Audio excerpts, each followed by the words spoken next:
Did Kabam let us down with Silver Surfer? That is something that I'm going to discuss in this video. So make sure to hit the like button, support the channel as best you can, and let's delve into this. Now, in order to do this video justice, I need to look at several different things. The hype that's been created around the character for the last year. Also, other champions from the Fantastic Four type of universe series that have been introduced, and what aspects of this champion, based on the spotlight, based on my CCP review, and other types of opinions, are valid for this video to take place. So let's begin our journey last year. Back last year, hype was definitely building when we saw Sentinel of the Spaceways featuring Silver Surfer going through different aspects of the battle realm and effectively kick-starting a lot of the stuff that we know with Fantastic Four. The story aspect, not to mention the fact that, hey, we know this character from so many different things over the years, and now that Marvel have their hands to use this stuff for Marvel games, etc., we're all filled with massive hype. And the video, even Sentinel of the Spaceways, has picked up over 300,000 views. So let's face it, the fact is it hyped up a lot of people that play the game. Now let's face it, a lot of you that watch these videos, watch Marvel, also in the case like play the game, are fans of comic books, cartoons, and movies. And if you've seen all three aspects of media, whether it be print or whether it be visual, the fact is you've seen the character in this almighty power state. He's the Herald of Galactus. He's incredibly powerful. So when he was put into game, a lot of people felt very differently about his powers and as well the extent of his damage output. It's really unfortunate because Kabam have delivered some amazing Fantastic Four related universe champions. Except for Diablo, we don't really mention that one. But the fact is, first of all, kicking things off was the Thing. And the Thing had great damage output, great for attacking, but also a really pestful champion, or a pesty champion, when it comes to being a defensive option. Human Torch was a fun champion in the right hands, and we were seeing some amazing damage output, especially by Legacy, who was a great ambassador for this champion. Invisible Woman was a formidable defensive option, not to mention the fact she was very interesting for using an attack as well. We had Dr. Doom, absolutely amazing, formidable god option with nullifying, unblockables, huge damage outputs, you know, just a great champion overall and rated as I think is one of the best this year. Mr. Fantastic, I don't have at the moment, but I really want it, especially with amazing, not to mention fantastic debuff damage and similar to Void. Yeah, a really handy champion, at the same time some good damage output. I've seen some huge numbers, so big yellow numbers for that champion in some places, but mainly with the debuffs, not too much with like the crits and yellow numbers, but more to do with the debuffs. But Silver Surfer is very different to those champions, and why is that? Silver Surfer's kind of blandness, I think, comes from the overhype and the peak of this champion. Back in 2018, we started off the end hype, and we've gone for a big year of going like hype, hype, hype, hype, hype, and going, right, well, we had the Thing, massive champion. Not in just visual, but the sake of like what it delivered for us. Not to mention the fact of the other champions of the Fantastic Four, including Dr. Doom, which is a villain, and then Silver Surfer being that kind of, he's an anti-villain, anti-hero type aspect because of his association with Galactus and the fact he is a herald. But the fact is, there's something missing from this champion, and let's go to the spotlight to really kind of get an idea of what people's thoughts are, what was missing, and also just things with the champion build that missed the point. Now, first of all, here on the spotlight, I do give props to the Incinerate, Cold Snap, Shock debuffs and the extent of each of those debuffs are on Silver Surfer deals 100% reduced damage, and I like that because it was all about the association with the board. So being attached to the board, it gives it his big source of power, and he's able to do things. If you watch back Rise of the Silver Surfer, the film, there's a moment when a rocket is fired and it's coming towards the Silver Surfer, and obviously the board absorbs it. Similar type of premise here, in that it's not like completely shoved in your face saying, okay, well, that's how it works.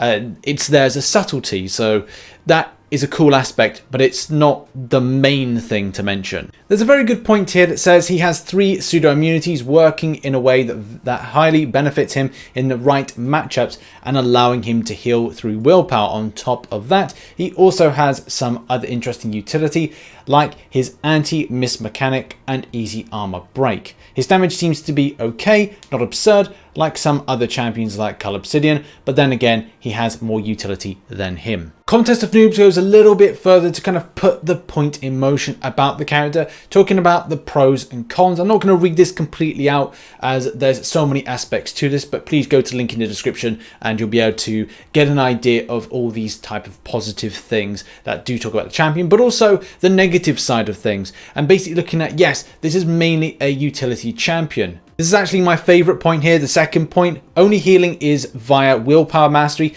and there are only a few situations where you can gain a cold snap, incinerate, a shock debuff without actually taking a hit in the process. Not a very sustainable champion. Silver Surfer also falls into a dangerous pit, which is I'm the only champion released in December, and therefore more focus is put onto me, not to mention the fact that it is this end hype champion, so we're already putting it on top of a pedestal and expecting to see something. Now, it's really hard to know what players would have wanted to see from this, and from watching a few like movies in the last couple days of like Silver Surfer in action, cartoons, and also just reading a few articles online, I like the idea of when putting into a heavy attack, it does a similar thing to like Mordo. You know, when you put heavy attack down on Mordo, you gain fury buffs. They do expire. Similar thing could be for here. Obviously, I'm entitled to my own opinion. You're entitled to your own opinion as well watching this video. So put in the comment section how you kind of feel that not just this, but other aspects of Silver Surfer could be improved. Right the way from things like persistent charges. Could that have improved the champion? Also just any kind of generic things. Obviously, it's not complete doom and gloom for the champion. There will be those that will really enjoy Silver Surfer, and I can imagine there will be synergies coming out at a later date next year, which will enhance and improve him quite a lot. But the fact is there are some usages and utility for him in his current state. One thing I want to quickly go over, and that is the lore, and that is Kabam's lore when they create together a particular character in game. A lot of the times when a lot of people kind of see stuff with comic book source stuff, and I used to be the kind of the big pusher and bastion for the fact that, hey, well, Kabam need to be a bit more authentic with comic books. It's not a case they'll work that way. They do things in their own lore. That's why you've got certain things like Ghost Rider not being Incinerate immune, as well with Silver Surfer being not bleed immune, and also other things as well. But as we've seen, the way that that's worked in is just a bit peculiar. We're going to cover the fact that he bleeds in a moment, but also there are other aspects to immunities with other champions like Iceman. He doesn't get cold snap or frostbite immune. So that's another thing. But as you can see, the power is here with him. Why is this not represented in game, and what is the character missing? This is the point in time we go over to something that was discussed on Marvel Contest of Champions news fairly recently, and that was Silver Surfer is not bleed immune. Why? And this was actually a post by Arnie too, who asked the question to obviously get some info from Kabam on the subject. And there is something that does cross my mind. And yes, someone did put this image here of him being off the board. And obviously you've just stated a point. He's off the board. So if he's off the board, therefore he's not gaining any kind of powers from the board. And the board essentially, if you've seen things like films, comic books and other stuff like that, there's got to be something that has hit him that is powerful than his board in order to encourage him to bleed. But what you're saying is that in Kabam lore, the things that are within the game, like champions like Blade, are technically more powerful than Silver Surfer for the point of piercing his body, which is on that board. So that's the problem there, that yes, it proves the point, he can bleed, that's fine, but the extent of what lore should be in the game to say, yes, man of Earth or vampire of Earth with sword of created on Earth is more powerful than cosmic being. So that's the problem there with that. I think this is going to be a long-winded debate, especially looking at aspects of like why Kabam add in champions the way they do, what kind of aspects of comic book lore that they kind of tap into, and really like people agreeing to disagree on certain subjects on the way that Kabam have put characters in. Also, it's interesting to kind of tap into other powers that haven't really been seen in game. Something that initially popped up is this matter manipulation, and the fact is it says he's able to blend his own molecular structure so as to transform himself to appear human. And maybe that's the thing, that also he then allows himself to have the weaknesses that of a human or close to a human, but still retain some aspects of power. Even though technically he doesn't look in game as a humanoid, maybe there's been something in the Kabam lore that says that, well, he's now of matter. Something that they did with Dormammu previously. Invulnerability could be something that they should have tapped into, having something like indestructible for like X amount of seconds, because it is somewhat of a buff or an effect or something like that.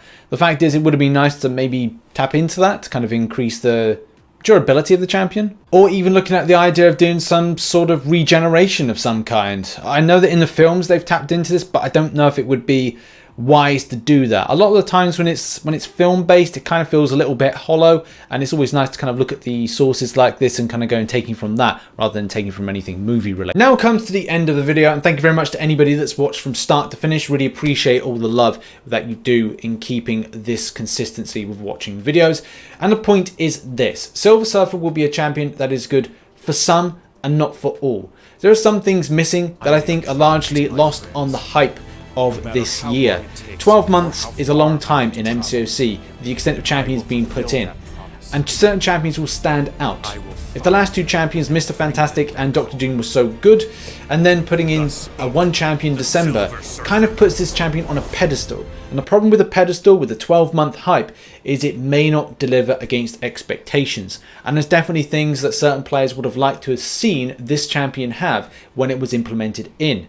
And whether or not you run different types of mastery sets, that's another issue entirely. And Kabam should look in the future to have something where you can change from a set 1 to a set 2, so people can get some idea from CCP and gameplay on YouTube and other types of areas that the champion is either good for one or good for the other. My final wish and hope for Silver Surfer is that something happens in kind of a Warlock situation. Warlock was put into the game and was kind of teetering on nicely until players and people found a way to just get some more output from that champion, and as we understood the champion more, his hype level went just right through the roof.